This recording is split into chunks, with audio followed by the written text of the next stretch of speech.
Entre los años de 1990 y 1999, se reportó la desaparición de por lo menos 140 pequeños en diversos lugares de Colombia.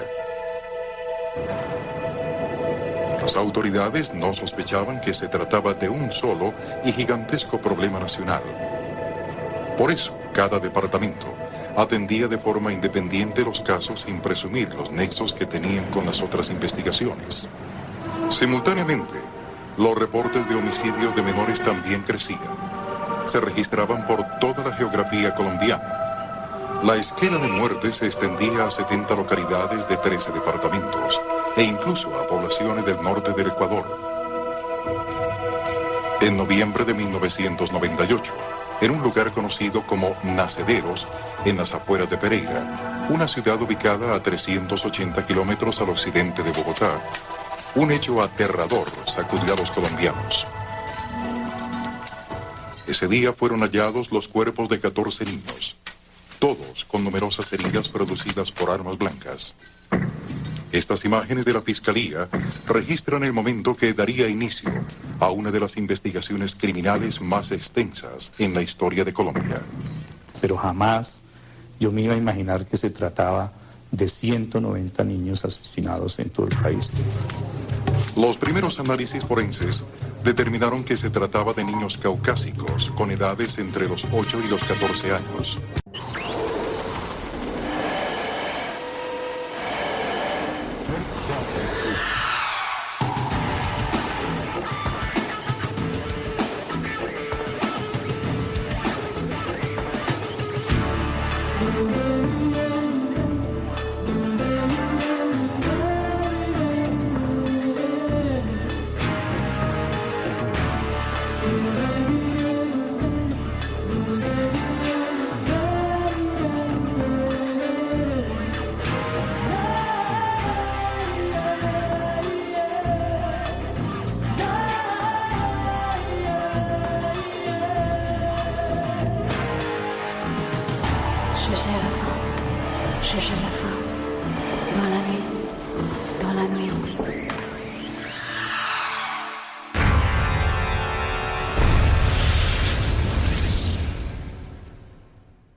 Bienvenidos, queridos amigos, estamos nuevamente reunidos, como es costumbre, en otro podcast de Legión Oculta, con la mejor información, la mejor conversa y también las mejores temáticas, como siempre acompañándolos a través de iVoox.com y Spotify, para qué decir, una de las mejores plataformas para que podamos transmitir a todos ustedes estas temáticas tan interesantes, porque no solamente de ufología y paranormal vamos a hablar, sino que la gran cantidad de temáticas que nosotros estamos cubriendo junto a Gerardo, mi fiel compañero que está junto a nosotros todas las semanas.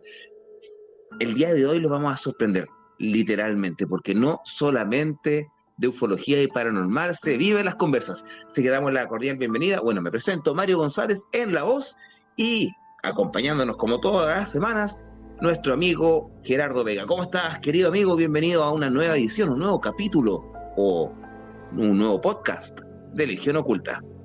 Así es, querido Mario. Bueno, sorprendido con este tema que la verdad es bastante impactante, ya que el día de hoy les vamos a hablar sobre el caso de un asesino en serie que no fue menor los delitos que cometió, al contrario, es uno de los más prolíficos en la historia de este lado del continente.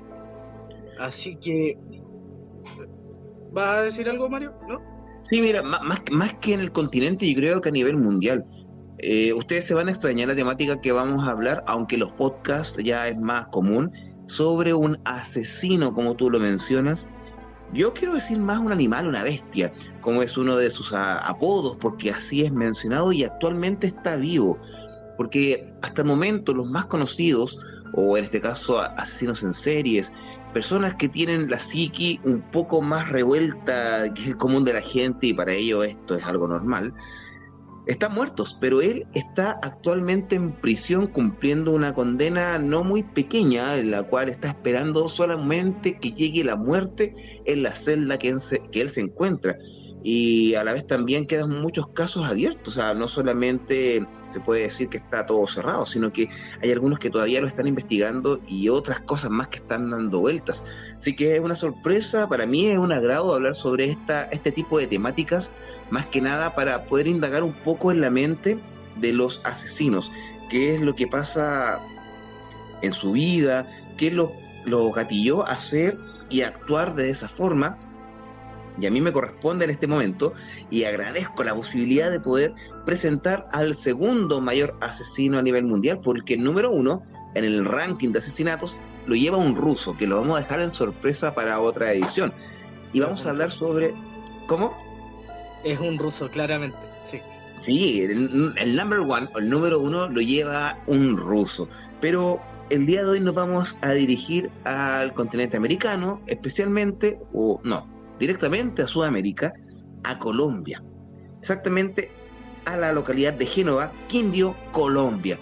Y vamos a hablar sobre Luis Alfredo, abro comillas, Garavito, cierro comillas, Cubillo. Un personaje bastante extraño. Al buen chileno es un desgraciado, literalmente. No tiene conciencia muchas veces de lo que ha hecho, y tiene un denominador común que vale la pena nombrar, Gerardo. Para ellos esta vida es normal. Así es, sí. Bueno, también se da mucho el tema de la infancia que tuvo, que la vamos a ir contando también, pero muchos de los asesinos en serie tienen una infancia perturbadora de por sí. La mayoría, no quiero decir todos, pero en su mayoría tuvieron una infancia bien perturbadora, en la cual Garavito no se excluye de eso. También sufrió mucho maltrato en su niñez. Su padre lo maltrataba, le pegaba a la mamá incluso, y él defendía mucho a su madre en su momento. Incluso cuando la madre estaba embarazada, su papá, que era alcohólico, lo golpeaba y golpeaba a la mamá, perdón, hasta dejarla a un punto que ya la pobre chica no daba más, y ahí era donde Garavito se metía entre medio a defenderla. Y bueno, para comenzar, Garavito nació un 25 de enero del año 1957, como decía recién Mario, en el municipio de Génova, en Quindío. Y como les contaba recién, no tuvo una niñez bastante envidiable, por así decirlo, y tuvo la desgracia de nacer dentro de esta familia que se la pasaba discutiendo, se lanzaban palabrazos de grueso calibre. Además que también se recalca que Manuel Antonio Garavito, quien era su padre, era un hombre alcohólico y trataba de forma muy degradante a la señora Rosa Delia Cubillos, quien era su mamá. Así es, querido Mario, no sé qué vas a opinar hasta el momento, porque esta historia realmente da para mucho. Yo creo que mejor comencemos con los títulos que este señor, no sé si se llama ser humano, tiene a su haber, porque es conocido como la bestia, el monstruo de Génova, el loco, el monje, el Bonifacio Morena Liscano, y también como Alfredo Salazar. Son algunos de los apodos que se le fue encomendado a este pederasta, asesino en serie de niños y agresor sexual colombiano. En todo el mundo es conocido, a quienes aman este tipo de temáticas, como la bestia o el monstruo de Génova. Ahora, según los informes de la Fiscalía de la Nación de Colombia, Garavito asesinó, según lo que tienen entendido dentro de este ámbito judicial, 172 menores de edad, dentro de los cuales 178 tiene fallo condenatorio. Lo que le explicaba anteriormente, la condena que él actualmente tiene es por 138 asesinatos y 32 están en instrucción, uno en apelación y uno está para sentencia actualmente, año 2023. O sea, estamos hablando de un asesino contemporáneo, que eso viene a formar parte de alguien de la época moderna hasta el día de hoy.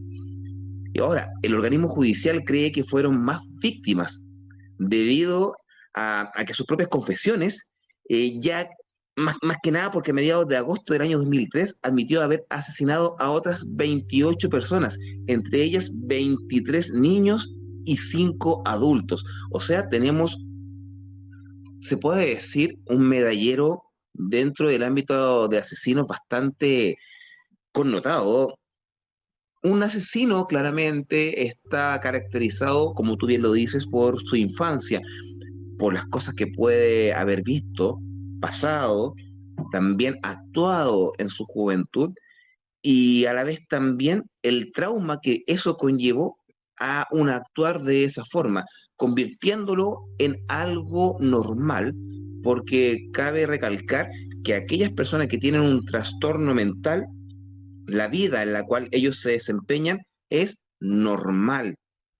Lo que para Sí, nosotros moralmente es algo horrible, horrendo, que tiene que ser juzgado y a la vez, si existiera la pena de muerte, deberían haberlo matado inmediatamente, como lo que claro, pasó con el toro de Nahuel Buta, un chileno sí. clásico, que él fue ejecutado, pero acá él está cumpliendo condena. Ahora, el otro punto importante es que también en los últimos años se encuentra un limpiabotas que no está dentro en este caso, de la clasificación de asesinos que él tiene, o sea, la nómina. Y con esto, la cifra de crímenes serían más de 200 personas, un número no menor.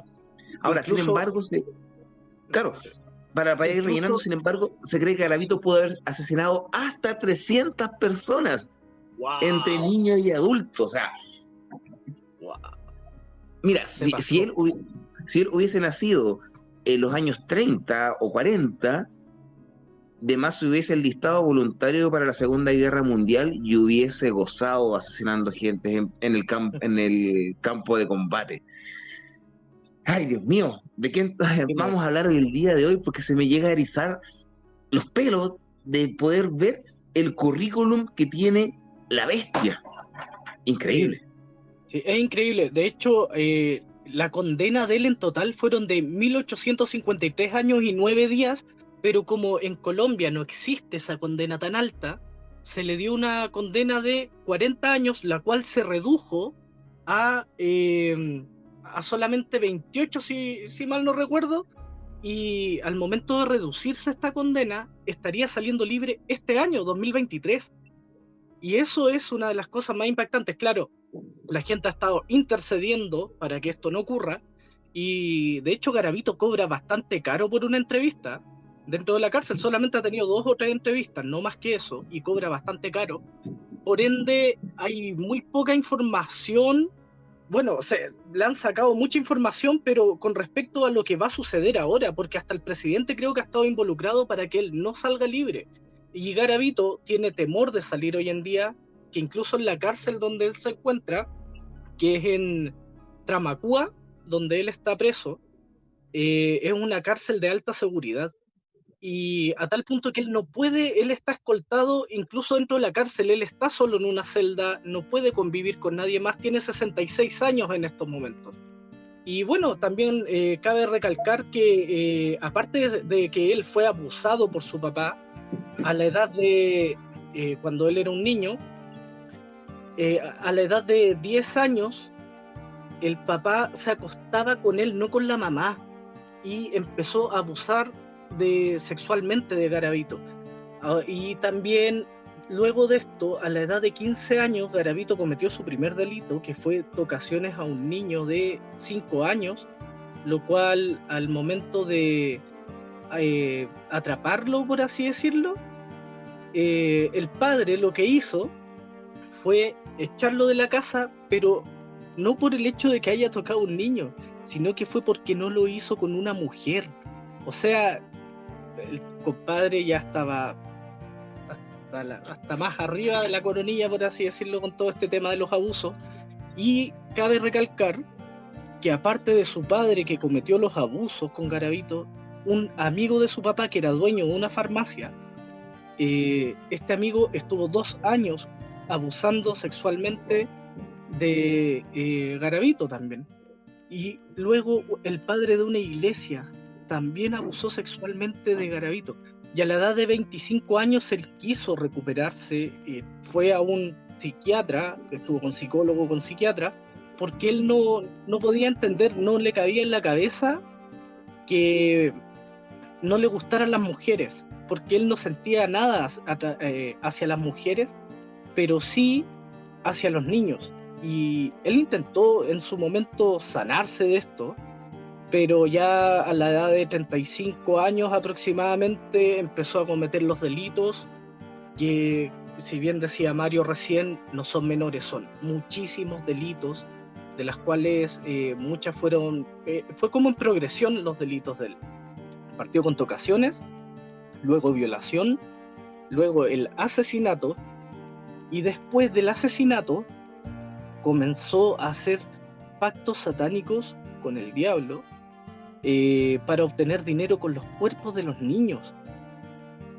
Mario, ¿qué opinas tú acerca de esto que estamos hablando hasta el momento? Porque realmente es indignante e indigesto todo esto que se está comentando de Garavito. Es lo que te explicaba al comienzo de este podcast. Siempre hay un efecto ante una causa. Siempre tiene que haber un comienzo. Tú viendo acá hacer mención, y su padre, que era adúltero, borracho, machista, estricto y abusivo física y psicológicamente, porque la forma en la cual lo trataba era de imbécil, bastardo y otros perorativos. O sea, estamos hablando de que lo más suave debe haber sido cabro de mierda, algo en chileno, disculpando la expresión, si fuese acá en Chile. A pesar de que él era el mayor y segundo de 7 hermanos. Tenía 3 hermanos varones y 3 hermanas. Imagínate lo que pasó con ellos. O sea, además que tenía una mujer, el esposo, o sea, el papá de Garavito, o la mamá de Garavito, la señora Rosa Delia Cubillos, era también una mujer bastante fría, violenta, le dio poco cariño, y a la vez también no se dedicó mucho al cuidado de él. Estamos hablando de una época en la cual, estamos hablando del año 57, una época en la cual no era tan público el asunto de los abusos de menores y también lo que era violencia intrafamiliar.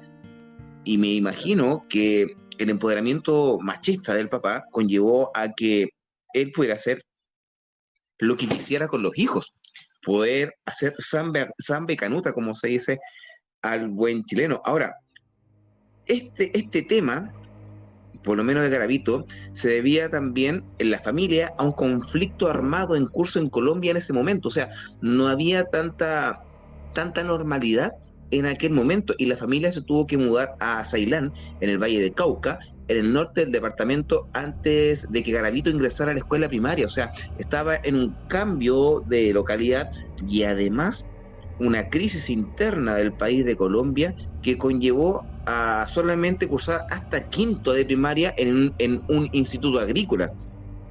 Imagínate, pobre niño, de ir solamente hasta quinto básico, como se dice acá en Chile. Claro. Y también el resultado de las frecuentes infidelidades y hábitos de bebida de su padre, que también la pareja también frecuentaba, peleaba, se agarraba como literalmente con la mamá enfrente de todos los hijos. O sea, si nosotros lo comenzamos a ver fríamente, no es algo fuera de lo común para aquella época también en nuestro país.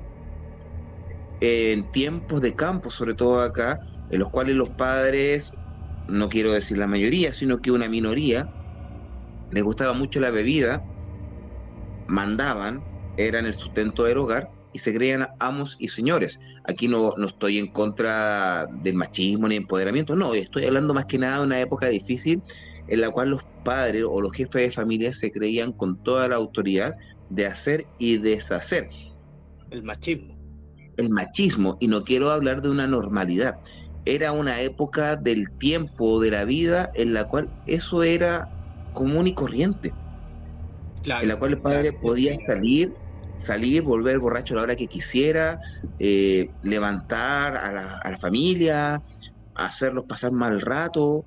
Pero aquí la línea que cruzó, este ámbito está malo, está horrible. Al día de hoy nosotros lo vemos como algo de verdad condenable el maltrato, los insultos, la violencia intrafamiliar y todo lo que tú quieras hablar, o la vida que tuvo Garavito en sus primeros años, pero cruzó una línea que es la moralidad, que es las tocaciones, los abusos, y que hasta un sacerdote se haya aprovechado de él.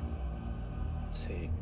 Sí, incluso, bueno, su primer delito fue en octubre de 1992 y el compadre, mientras estaba toqueteando a un niño, utilizó unas cuchillas, y así fue como cometió su primer delito. Y ya después de esto, el primer delito, el asesinato en sí, lo cometió en el 92 y fue atrapado en el año 99. Y la forma en que fue atrapado Garavito fue bastante peculiar, ya que él justamente iba a abusar de un niño, porque en su mayoría eran niños de bajos recursos, y él se disfrazaba porque no solamente cometió delito en Colombia, también cometió delitos tanto en Venezuela como en Ecuador, pero se camuflaba muy bien, porque el tipo se vestía tanto de sacerdote, de vendedor de helados, y se cambiaba el nombre donde iba, entonces costaba mucho, era bastante escurridizo, por así decirlo.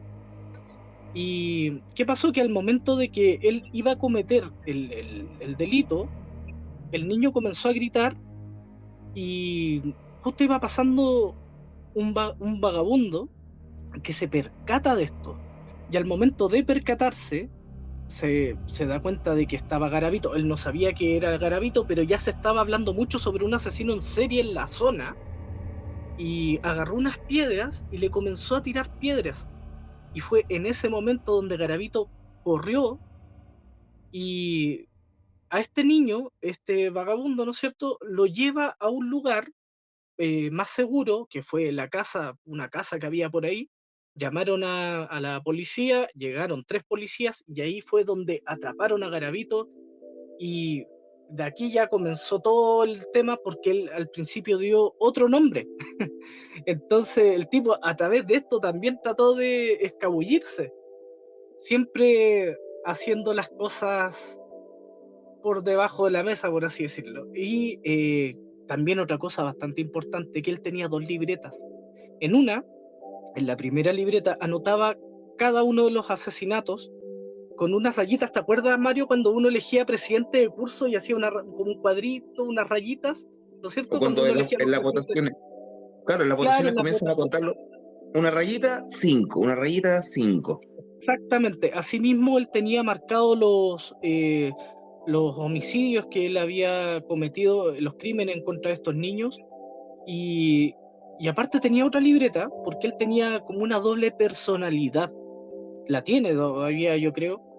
Y esta doble personalidad se trata de que en una, él va marcando los delitos, como recién les contaba, y en la segunda libreta, que era una libreta azul, él tenía, a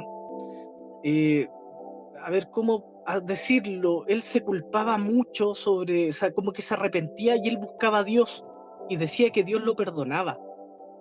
Y ahí tenía oraciones y todo eso lo tenía en la segunda libreta, que era la azul, que fueron encontradas después de haber capturado a Garavito, Mario. Bueno, en ese caso, al llevar ese tipo de conteo, ya estamos viendo un comportamiento esquizofrénico, una doble personalidad, que, bueno, no sé si se habrá diagnosticado ese tipo de temas, pero lo único que sé es que él padece solamente de leucemia. Es como el único diagnóstico que tiene acreditado Garavito. Y hay un dato súper importante para poder ir ya viendo el porqué de su actuar. Imagínate que su mamá, al quedar embarazada, el padre la golpeaba y él la defendía, y obviamente le llegaba su parte de esta golpiza también. Incluso él alega que cuando tenía entre 6 o 7 años fue atado a un árbol y golpeado con un machete. O sea, yo me trato de imaginar, porque, a ver, suena feo la comparación, ¿cachai? Pero mi hijo, que tiene una edad similar, un niño tan pequeño, inocente, que tiene todo el derecho de vivir, que se le sea entregado amor, se ha amarrado a un árbol y golpeado con un machete. O sea, yo no me puedo imaginar eso, por lo menos acá, a pesar de que estamos hablando de un tema súper delicado, un tema de un asesino, llegar a ese extremo de violencia, de instinto animal por parte del padre de Garavito, o en este caso la bestia, o Don Luis, o Luis, es increíble lo que tuvo que pasar. Y además, sufrir otros abusos como ser agredido con un palo durante horas. Sí, le O sacan sea, la cresta prácticamente. literalmente esa es la palabra. O sea, el padre no tenía ningún tipo de amor hacia él. Porque No, si a nada. él, nada, porque si hacía ese tipo de torturas, no había ningún tipo de amor. Ahora, debido a este abuso físico, los niños a menudo se escondían cuando el padre regresaba del trabajo, y yo creo que es algo normal.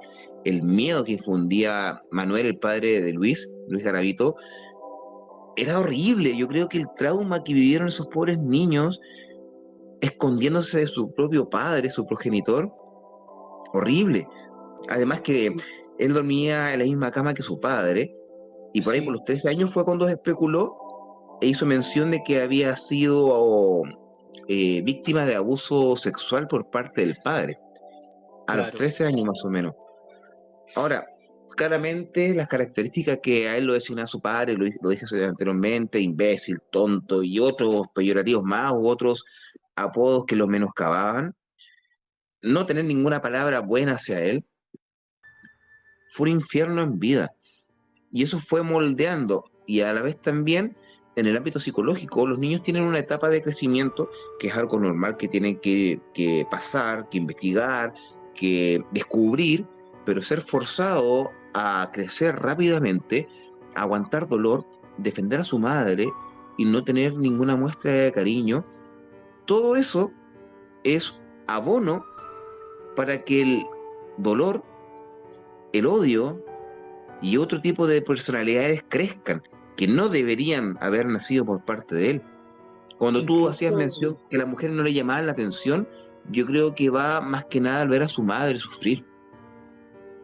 claro, exactamente. Incluso Garavito contó en una de las entrevistas que él, bueno, era el mayor de 7 hermanos y que él abusó de sus hermanos, los tocaba, se acostó con ellos. Oh, qué Es algo horrible. bastante fuerte.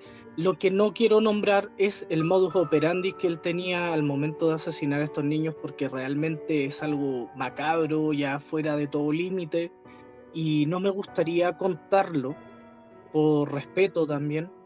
Y sabemos que mucha de la gente que nos está escuchando, incluyéndonos nosotros, Mario, tenemos hijos también.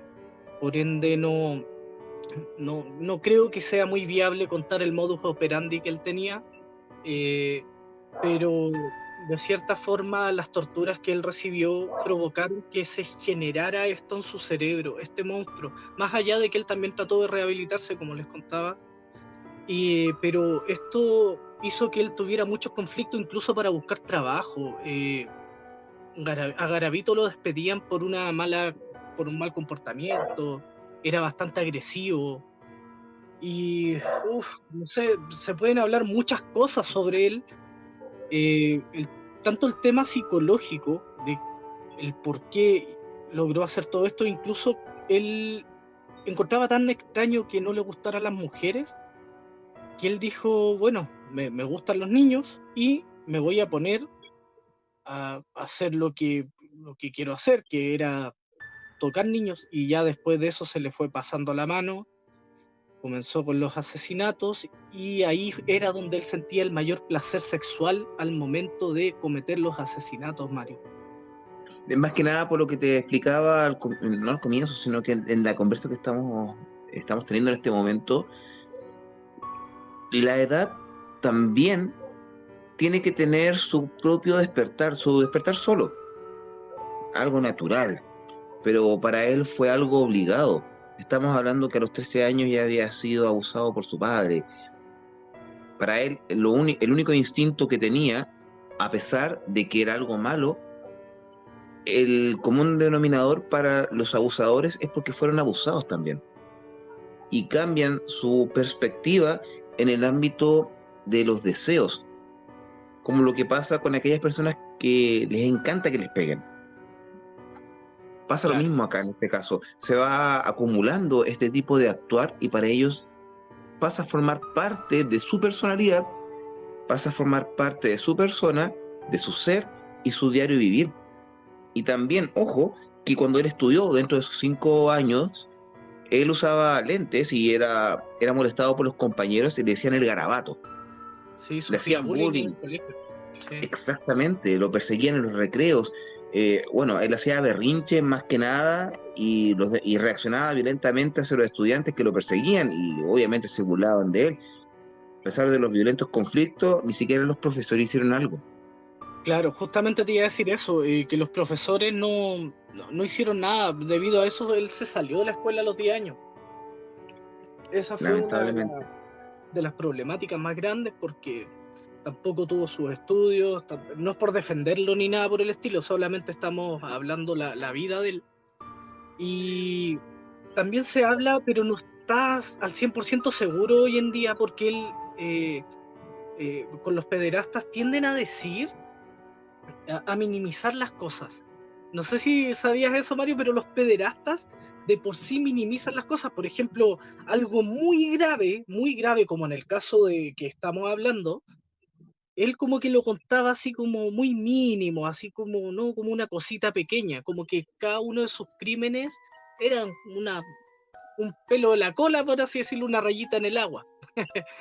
Y prácticamente él hoy en día tiene, como decías tú, Mario, delante, tiene leucemia al parecer, tiene cáncer y tiene en su ojo, si los chicos más adelante lo pueden ver y googlear por su cuenta, tiene cáncer y uno de sus ojos tiene una protuberancia donde se le nota a leguas y ya tiene el ojo prácticamente sin visión, uno de los dos ojos, y se le ve una pelota, así una cosa más o menos grande ahí, que se alcanza a divisar ahí en las entrevistas que le han hecho, Mario.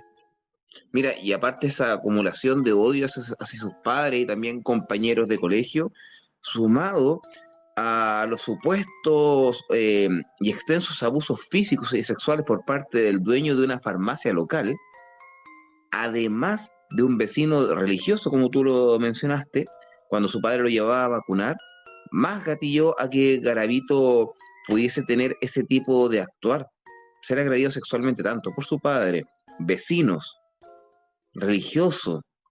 O sea, imagínate que procedían a quemarlo con una vela, a cortarlo con un cuchillo o estas hojas de afeitar o Claro, navaja de afeitar. Yo me imagino que debe ser como la Gillette. esta cuchilla, Ah, no, claro, o las o navajas, las navajas, claro, claro, claro. algo como las navajas, lo cortaban y además le mordían los genitales, las nalgas, disculpando la expresión, espero que no moleste mucho. Y eso fue durante mucho tiempo este tipo de incidentes. Y la gravedad de 2 estos años. abusos fue cuestionado por varios expertos y entrevistadores. O sea, si estás como periodista enfrente de un asesino y te comienza a contar todas las cosas que pasó, ya no lo miras, o sea, es grave lo que él hizo, obviamente, pero más grave fue la base formadora, la escuela que él tuvo. Yo creo que se graduó con honores para poder matar a tanta gente, porque todo lo que pasó, se quemaba con vela, cortado, abusado sexualmente, No, wow. no tiene Y más palabra encima, lo que diga. y por parte de esa frustración, tomó otro fetiche, se podría decir, que era matar y diseccionar pájaros, lo que lo llevó a sentir remordimiento y vergüenza poco después, pero para él era como algo, una válvula de escape, yo creo. Claro, claro. Algo que él estaba sintiendo, que no sabía lo que era, y lo estaba expresando. Yo creo que es como todo deseo de un adolescente cuando comienza a explorar su sexualidad, su adolescencia, para él fue otra. Ver el Claro. dolor en otros seres vivos, a él le causaba, yo creo, algo inimaginable. Inclusive el papá le prohibía tener amigos y novias. Claro, no pudo tener amigos ni novia. Incluso él cuenta en uno de sus entrevistas cuenta que él tuvo una novia que hasta el día de hoy no se ha podido comprobar si es que es real o no. Y en un supermercado que él trabajaba tuvo una amiga que era como amiga con ventaja, por así decirlo, pero era solo la fachada nomás, porque mientras él le decía a todo el mundo que era su pareja, esta chica, él cometía las violaciones. Y hoy no sé, ¿sabes qué? Se me eriza la piel. ¿Sabes? Yo estoy acostumbrado a hablar de asesinos en serie a través de las narraciones que yo te contaba que hacía y hablé sobre muchos asesinos en serie y también se da mucho el tema de que comienzan matando animalitos. Así comienzan algunos. El caso de Garavito también, como lo contaba recién tú, Mario, también comenzó así, matando animales y abusando de algunos niños solamente tocándolos. Como les decía yo delante, esto va en progresión. No fue asesinato de rompe y raja, por así decirlo. No fue como el tipo así de asesinato. Mario, no sé si quieres añadir algo más a esta historia. Sí, mira, en el ámbito de convivencia con las mujeres, a él le imposibilitaba mucho poder excitarse y tener algún tipo de intimidad. Y a la vez también los vecinos, uno de los vecinos le mostraba pornografía heterosexual y lo golpeaba entre las malezas antes de violarlo. O sea, imagínate ser obligado a esa corta edad a ver ese tipo de cosas, obligado. Era como los viejos de antes, te llevaban a un prostíbulo para que te hicieras hombre. Claro, es verdad. Pero acá fue algo más sadomasoquista total, o sea, además que eran alcohólicos en su familia y él también se colocó adicto a la bebida, lo cual lo convirtió en un joven rebelde, fue desalojado muchas veces, sorprendido por la mamá, intentando violar a un niño de 5 años en el 73, como tú lo mencionaste, y muchas otras cosas más, también agresión sexual a un niño de 6 años en una estación de tren en Bogotá. O sea, el rango etario de los niños era de 6 a 16 años, de 5 a 16 años aproximadamente. Ese era el rango etario de los niños que él violaba. ¿Y te das cuenta que fue en la época en la cual él fue abusado? Claro, tienes toda la razón, no me había percatado ese detalle. Sí, o sea, estamos hablando que para él lo normal era ese rango. Mira, yo consideraba que Albert Fitch era uno de los peores asesinos en series que me tocó narrar, el abuelo asesino. ¿Y por qué? Porque el tipo era coprófago, masoquista, pero una cantidad de cosas que espero algún momento poder tocar es el tema de Albert Fitch acá en el podcast. Pero lo que fue Garavito y lo que es todavía, porque aún está vivo, es horrible. Yo creo que lo de Albert Fitch queda muy pequeño al lado de Garavito. Y bueno, también decir nomás que posiblemente salga este año. Ahora, de ser así, la gente se le va a tirar en contra, como decía yo delante. Garavito ya no quiere salir. Él quería salir, pero ahora está con toda la duda y si es que le va a hacer bien o no, porque él sabe que si sale lo van a linchar. Y como contaba también, estando dentro de la cárcel tiene que estar protegido. Incluso cuando sale al patio tiene que estar con guardia. No puede estar solo, porque no puede hacer nada dentro de la cárcel. Ya lo tienen más que amenazado dentro y fuera de la cárcel. Y al parecer, bueno, hay algunas condenas que todavía no se le han hecho, porque han pillado algunos cuerpos más, y esta condena se le redujo a raíz de que él fue diciendo dónde estaba cada cuerpo de los niños. Por esa razón fue que le redujeron la condena, y dentro de la cárcel también se volvió evangélico. Él era católico, venía con la clásica familia católica, ¿no es cierto? Y ya después de esto se transformó al evangelio. Él dice que está listo para cualquier cosa, tanto como para morir o para salir libre, a pesar de que lo quieren linchar. Pero él dice que ya obtuvo el perdón de Dios. Y eso llama bastante la atención, Mario. Sí, mira, llama la atención ese tipo de comportamiento, o también elegir la religión como otra válvula de escape.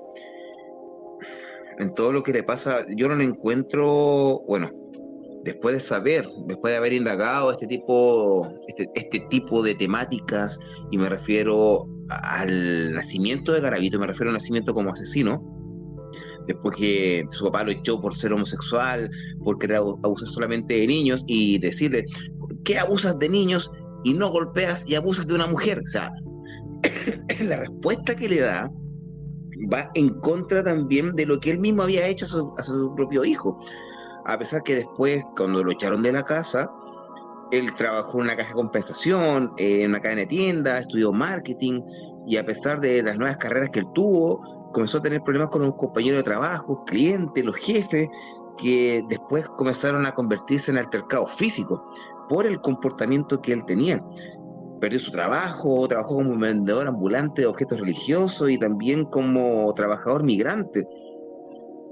Imagínate la cantidad de cosas que hizo. O sea, cuando era joven trabajó, ¿para qué? Para poder que fuera echado de los lugares por la condición, por la ebriedad, por abusar físicamente de sus novias. Era muy celoso, controlador, menospreciador. O sea, tuvo una herencia por parte de su padre que le quedó impregnado en él y que lo llevó a enfrentarse con muchas personas y problemas a posterior. Psicosis, paranoia, depresión. Comenzó a cometer abusos sexuales nuevamente, compulsivamente, a niños y a niñas, teniendo preferencia por niños púberes, niños pequeñitos. O sea, era de verdad una bestia. Claro, sin control. Parte del modus operandi que él hacía, se disfrazaba de cura, de vendedor de helados, como comentábamos delante, se disfrazaba de muchas cosas, y de esa manera llamaba la atención de los niños. Ahora, ¿qué pasaba? Él los llevaba a un sitio eriazo y los hacía caminar.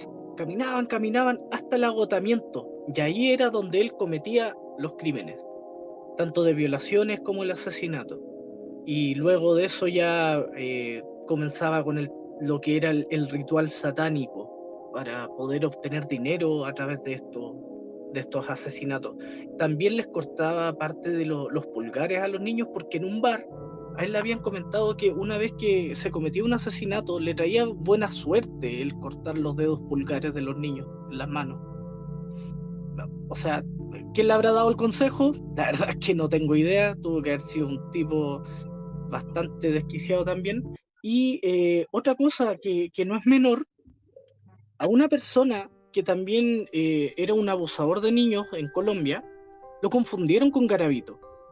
Ya este tipo dentro de la cárcel lo golpearon, estuvo 1 año preso, y lo golpearon, lo maltrataron pero a morir, y el tipo quedó muy mal psicológicamente, y al momento de que Garavito dice yo fui quien cometió los crímenes, a él lo soltaron, y hasta el día de hoy esta persona está viviendo debajo de un puente esperando justicia o una indemnización. Él vive debajo de un puente, él vive en la calle, pero él espera una indemnización porque lo culparon de algo que él no cometió. Claro, abusó de niños, sí, no asesinó. No digo que abusar sea bueno también, chicos, que no se vea mal. Simplemente estoy colocando en una balanza lo que era Garavito en comparación a este otro tipo que se confundieron. Y al momento que atraparon a Garavito en el 99, él dijo no sigan, yo fui quien cometió los delitos que lo están culpando a él.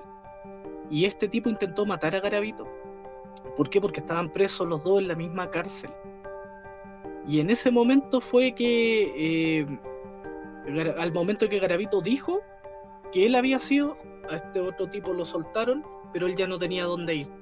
Y ya su prestigio, bueno, ya estaba por las pailas, el prestigio de este otro sujeto estaba por las nubes. Mario, ¿algo más que agotar de verdad que cuesta un poco hablar de esto? Cuesta mucho. No es fácil hablar sobre un asesino de menores. Porque no vamos a entrar en detalle tampoco de cómo él cometía los asesinatos, porque eso de verdad trauma bastante. Todavía, porque... Sí. No. Yo creo que más importante, sí, mejor dejarlo de esa forma, porque es más, no interesante, sino que más, a ver, ¿cómo te lo puedo explicar?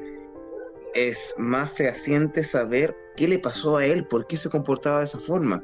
Te lo dije, alcohólico, después se volvió religioso, se golpeaba el pecho rotundo, pero fuerte. En la iglesia visitó a psiquiatras antes de que fuera capturado el año 99, recién en esa fecha. Claro. O sea, no. Después de que fue acusado de estos asesinatos, más que nada por un indigente que había escuchado a uno de los niños gritar, y con piedra obligó a huir a Garavito. Ahí recién ya la Policía Nacional pudo actuar, y después de que el niño contó lo que había ocurrido, se inició la búsqueda por múltiples efectivos de varias zonas a este hombre, a este abusador de menores, y que después fue identificado por el niño. Imagínate que a diario podían encontrar más de 7, 8 cuerpos como si nada, a diario, en sitios heriazos, enterrados, y cuando se dieron cuenta de que estaban hablando de un asesino en serie, la policía de Colombia comenzó a hacer una investigación, de los cuales empezó como a descartar, porque Garavito cojeaba de una de las piernas, y se dieron cuenta de quién era el asesino, porque habían más de 2.000 personas en la lista de sospechosos, y fueron descartando por unas evidencias que Garavito dejó. Y esta evidencia fue que al momento de que él abusó de un niño, lo asesinó, él tenía la manía de fumar y tomar al momento de estar cometiendo el delito. Entonces, ¿qué pasó? Que él no apagó el cigarro y se cometió un incendio. Comenzó un incendio en el sector. Al momento que todo esto se incendia, Garavito despierta porque él estaba medio inconsciente con tanto que había tomado, y sale corriendo, y al correr dejó los zapatos, los lentes y las colillas de cigarro. Las colillas de cigarro se veían en todos los delitos que él cometía, en todos los asesinatos. Entonces, ¿qué pasó? Que a raíz de esto se dieron cuenta de que los zapatos, uno de los dos estaba más gastado de la suela, por así decirlo, del tacón, y ahí se dieron cuenta de que él cojeaba de una pierna. Y de esa manera fue que comenzaron a sospechar de Garavito. Fue algo muy... no sé cómo explicarlo, no tiene palabra esto. Ahora, no entiendo por qué no se ocupó el tema del ADN antes, sabiendo de que habían colillas de cigarro botadas en cada uno de los asesinatos. Y de esa manera fue como sospecharon de Garavito, para ya luego encontrarlo después de que este vagabundo dijo que lo había visto tratando de matar a un niño. Mario. Mira, no vamos a entrar en más detalles, pero yo voy a adjuntar un relato de lo que sucedió, ya que eso está documentado, más que nada, ejemplo, documentales emitidos por el Discovery Channel, también emitido en un programa radial que se llama Internet Paranormal, de la radio 40 Principales, en especial Mentes Criminales, en la cual hace lo siguiente. Yo bajo mi responsabilidad voy a decir lo siguiente, que es una declaración de Garavito, en la cual dice: voy al hotel a las 9 de la noche, empiezo a sentir esa fuerza extraña que me domina, saco el cuchillo, consigo unas cabullas, llevo licor y me dispongo a andar por las diferentes calles aledañas a la galería. Había un niño llamado Julián Pinto. Él estudiaba en Sena, donde había ido a vender ambientadores el año pasado. Estaba vendiendo tintos. Le hablo, lo convenzo para que me acompañe. Deja su termo y se va conmigo. Lo introduzco a un cañaveral, lo amarro, lo acaricio y después lo violo. Julián Pinto grita, lo acaricio, él sigue gritando y posteriormente lo mato. Me acuerdo tanto de este niño por una situación. En ese sitio hay una cruz. Regreso para el pueblo y de un momento a otro siento una voz que me dice: eres un miserable, no vales nada. Regresé y miré lo que había hecho. En ese momento me arrodillé, me arrepentí y enterré el cuchillo. Practiqué ritos satánicos con los menores que asesiné. Lo hice a mi manera, pero no quiero explicar cómo lo hice. Yo hice pacto con el diablo. Son palabras textuales de Luis Alfredo Garavito Cudillos, entregado a la policía, porque ese era el modus operandi que él tenía. Porque en documentales, en publicaciones, en entrevistas, él confesó haber cometido muchos asesinatos al perpetrar cada crimen. Él tomaba un sorbo hasta la media botella de aguardiente o brandy. Luego llevaba a sus víctimas a unas zonas apartadas y tras haberlas analizado, y allí después de amedrentarlos con un cuchillo, empezaba el ritual con el cual asesinaba a cientos de niños. ¡Cientos! Y los investigadores dicen que mientras abusaba de cada niño, le iba propinando puñaladas, entre otras aberraciones, y finalmente lo hacía una cortada profunda en el vientre y el pecho para que se desangrara, incluso los degollaba. Sí, mientras los iba violando, él cometía eso. O sea, estaban vivos los niños cuando él los abría. ¡Oh, qué horror! No, horrible, güey. No pudimos haber hablado de otro asesino porque este de verdad era un desquiciado. Sí. Es un desquiciado. De verdad que estoy casi sin palabras después de este caso, como te contaba, y hablé sobre muchos asesinos. No, la verdad es que no me causaron ninguno, salvo el de Daisy Destruction, que fue otro caso bien brutal, pero este ya como que a mí me remató.